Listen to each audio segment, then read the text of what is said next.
Awaaz committee ఆధ్వర్యంలో పేద మహిళలకు వితంతువులకు ఒక్కొక్కరికి 25 కేజీల బియ్యం ప్యాకెట్ల పంపిణీ కార్యక్రమం రంజాన్ మాసాన్ని పురస్కరించుకుని బియ్యం పంపిణీ కార్యక్రమాన్ని ఆవాజ్ నగర అధ్యక్షులు పి ఇక్బాల్ హుస్సేన్ ఆధ్వర్యంలో జరిగింది। ఈ కార్యక్రమంలో ఆవాజ్ కమిటీ నగర ఉపాధ్యక్షులు అబ్దుల్ నయీం, అబ్దుల్ దేశాయ్, ఇంతియాజ్, నగర ప్రధాన కార్యదర్శి ఎస్ఎండి షరీఫ్, ట్రెజరరీ ఇలియాజ్, ఆవాజ్ నగర నాయకులు షాజీర్ హుసేన్, ముసామియా, అబూబకర్, సిద్దిక్ బాషాభాయ్ తదితరులు కలిసి పంపిణీ కార్యక్రమం చేశారు। ఈ సందర్భంగా వారు మాట్లాడుతూ టీడీపీ ప్రభుత్వం పేద ముస్లిం మైనార్టీలకు గతంలో టీడీపీ ప్రభుత్వం ఇచ్చే మాదిరిగానే ఈ సంవత్సరం కూడా చంద్రన్న కానుక పేరుతో రంజాన్ తోఫాను అందించాలని వారు డిమాండ్ చేశారు।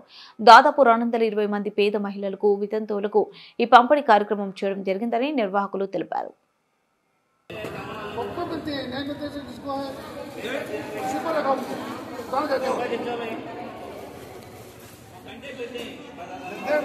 तो बाहर ऑटो चला दो जाती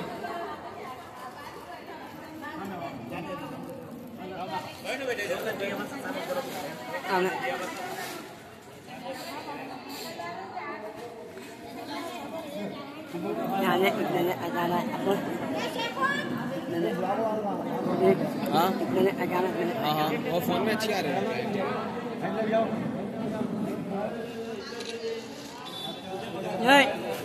नहीं मैं अब आगे क्या कर रहे हैं?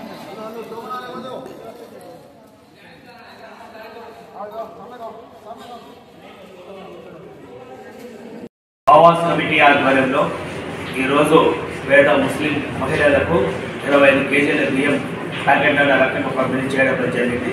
రంజాన్ మాసాన్ని పురస్కరించుకొని ఎంతో పవిత్రంగా రోజాలో ఉండి పుణ్య కార్యక్రమాలు దాన ధర్మం చేసే కార్యక్రమాన్ని అరకనే మాసంలో మొత్తం చేస్తారు। కాబట్టి ఆవాజ్ కమిటీగా మేము కూడా యొక్క పుణ్య కార్యక్రమం చేయాలని చెప్పేసి పేద ముస్లిం మహిళలకు వితంతువులకు ఒక్కొక్కరికి 25 కేజీల బియ్యం పంపిణీ కార్యక్రమం చేయడం జరిగింది। ఈ కార్యక్రమం సంబంధించి ఆవాజ్ కమిటీ నగర అధ్యక్షులు ఇక్బాల్ హుస్సేన్ గారి నాయకత్వంలో యొక్క కార్యక్రమం నిర్వహించడం జరిగింది।